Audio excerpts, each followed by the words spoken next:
Racism institutionalized in America, and it's part of the public school system. It's part of everything we do. If you grow up in a racist environment, it doesn't matter what your race is. If you grow up in a racist culture, there is going to be racism in you somewhere. I feel like I'm a pretty open person, and I kind of have a pretty good understanding of race. And as a white man, I can never experience what it's like to be a person of color. But I've always felt like, I'm one of those guys that gets it. There's probably some racist stuff in me that I don't even know about.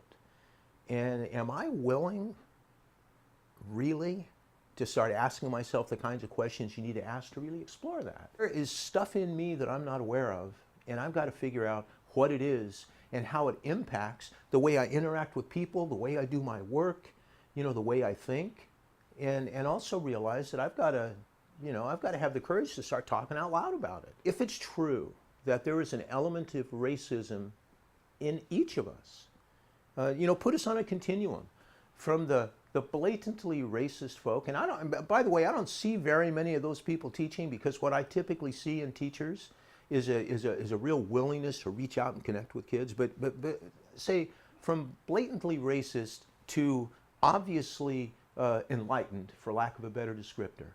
If we just look at that continuum, every single person on the continuum has some work to do interpersonally.